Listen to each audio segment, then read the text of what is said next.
Chapter 8, Part 2. About 9 a.m., we got a message from Pam about the British counselor, and he said to pack a small bag and wait by our CB radio for further information. We knew by this that they had decided that we should all be evacuated. They also said to not tell any Africans about our plans. But we felt like we had to tell our pastors that we were leaving, but we did not know where we would be going. When we told them this, we all gathered around once more in a very tearful prayer meeting. Then Pastor Waoli talked and explained to the rest of the pastors what we were going to do. Billy took Pastor Waoli into his office, and he gave him important papers and money and instructions on what to do with the things we were having to leave behind. During this time, I was trying to get a message to Bunya to tell our children what we were doing, but I was unable to call out on the high-frequency radio. I could receive messages, but I could not respond. I guess it was because of using the phone so much, it had gotten a short in it. I was so glad that I had been able to talk to Kinshasa yesterday because that was the last contact I had with them before they left the country through Brazzaville. Also, they had told us that Billy's parents had gotten through to them on the phone to ask about us. They were able to tell them at that time that we were okay. Now I knew that the states knew and had heard about our problems, and I knew that there would be a lot of people praying. Since our phone was broken, I went out to the car where we had the CB radio hooked to our battery, and I called Pam and Carol, and I asked them to try and get a message on their phone to Bunya and to tell our children our plans. Well, at least as much as she could tell them. We were not allowed to say anything about how we were leaving about how we were leaving or when over the phone. So all she could tell them is that we were leaving. I went in my bedroom to finish packing our small bag, but I just couldn't think of what to put in it. I couldn't put everything, so I was thinking, why should I put anything? I decided on 2 blouses, 1 skirt, 1 pair of pants, 2 dresses, some underwear and gown and housecoat. And then for Billy, I put in 1 pair of jeans, 3 or 4 shirts, and some underwear and socks. Then I went into the bathroom and I got all of our dental cleaning equipment because I knew no matter where we went, we would need that. On the table by my bed, I had several cross-stitch sets that I had never opened yet. The ladies had given them to me when I left Texas, so I grabbed them up and I put them in my bag. I know, a pitiful and weird assortment of things, but there's just something about going through a time like this when you are fleeing for your life that makes all material things seem very unimportant. There's also a feeling of hopelessness, of not being able to take it all, so therefore not being able to choose what to take. A little before 12 noon, we got another message on the CB radio to bring our bag and some food to Carol and Pam's house and wait there for more information. They said that we might be there for a day or two, and that's why they asked us to bring food. They were calling all the missionaries to meet there so that when we did get the word go, we would all be in one place. In fact, each person that was going to be evacuated had their own meeting place according to the country they were from. Once more, we had prayer again for the last time with all the pastors that had gathered around and in our house, on our porch, and in our yard. And then we left. Billy and I Derek and Andrea Ketchum, their baby boy, and a single girl that had been visiting the Ketchums for not yet even a week. She was from California. Also, there was Tom, the Covenant Church missionary that had been staying with us for the past 2 weeks. All 7 of us got into the Ketchum's truck and made our first trip toward town since this all started happening Tuesday morning. For the very first time, it hit me that I was leaving my home and everything that I owned, and I broke. I began to cry as if someone very close to me had just died. All the pastors were crying hard as we left. Even when we arrived safely at Pam and Carol's house, I cried when I saw them. All the missionaries began arriving, and by the time they all got there, there were about 22 or 23, including children, plus 1 American Peace Corps worker. We all ate lunch that Pam's cook had prepared, which was a roast, rice, and salad. We all ate in shifts. After I had eaten, which wasn't but 3 or 4 bites, because I felt as if I had a huge lump in my throat, I just sat down and began to think about how long we might all be here together. I had hardly gotten all of these thoughts through my mind when Carol walked into the room and said she had just received the word for us all to go to the airport. It was 3 p.m. At that moment, it was 15 minutes till 3. They asked us to be there at 3, and at that moment, it was 15 minutes till 3. I jumped up and I ran outside to the little house where I knew that Pam was talking on their high-frequency radio.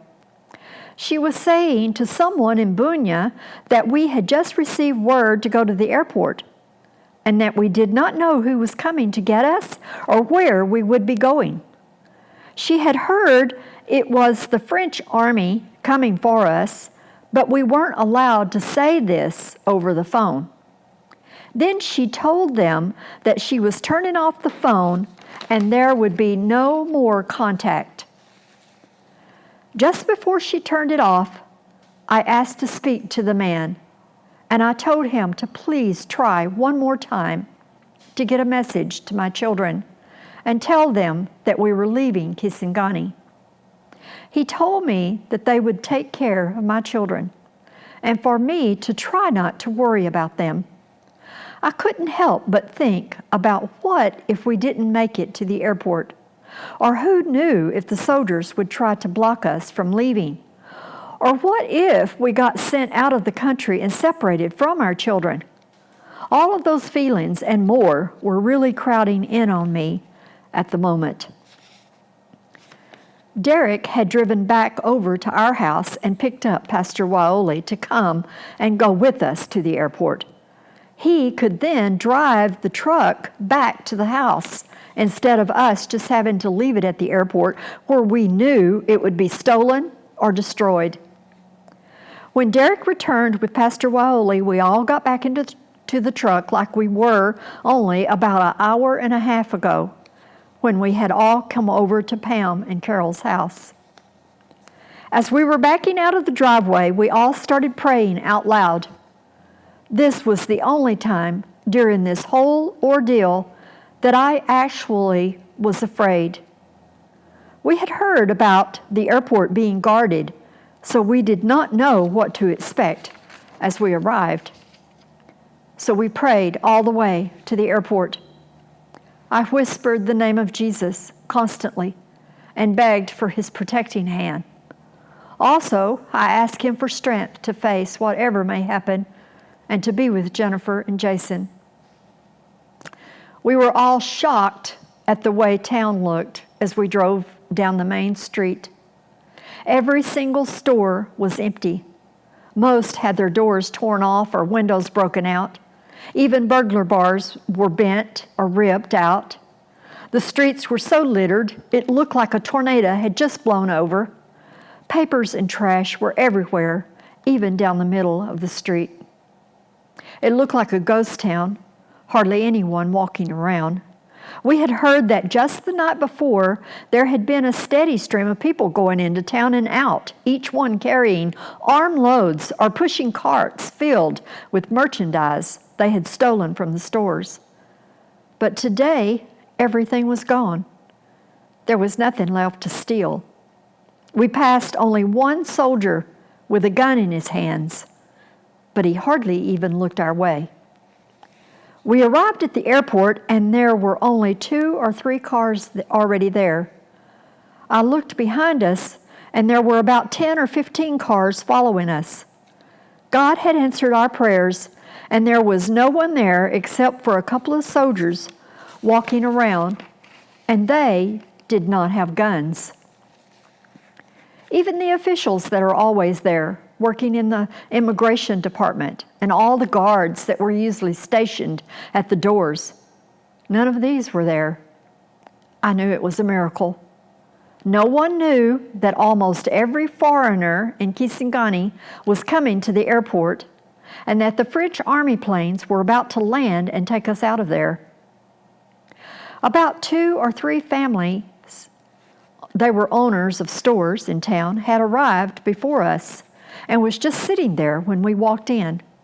The airport looked huge and silent, with no one there but us. But within 30 minutes, nearly 400 people had arrived. They were from all different nationalities. Some were store owners, some businessmen, some owned restaurants in town, and then there was us missionaries from all organizations. We had been there for about 10 or 15 minutes when a French army plane landed on the runway a little ways from the airport, and he came to a complete stop. About 50 or more French soldiers jumped out of the plane with their guns armed and swarmed the airport.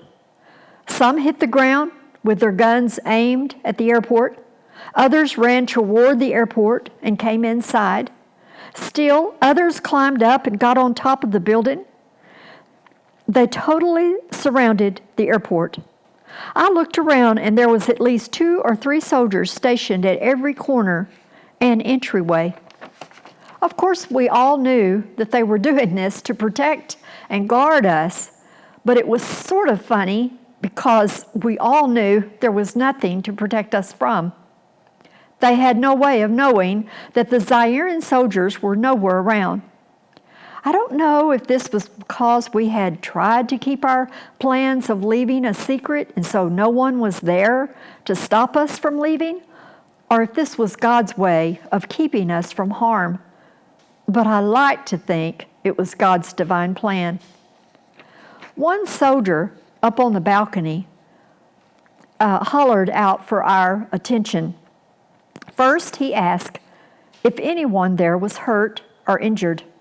No one responded. Then he asked if there was a doctor there in case someone did get sick. One of our Anglican missionaries was an MD, so she went up and talked to her a few minutes, and then he asked us all to separate by nationalities. The few Americans that were there were asked to stand with the British and the French people. Each group of people had a leader or a spokesman. We chose Carol to be ours. Each leader went up and talked to the soldier and the British counselor. Carol came back to us with this message: watch her, and when she says go, follow her. It was so hot standing there waiting that I sat down once on top of a bag, but there was so many that were standing up around me, no air could get to me, so I stood back up. About every 15 minutes, another plane would land. By about 5:30 p.m., I counted 5 airplanes. We all knew it was only a matter of time before they would tell us to board.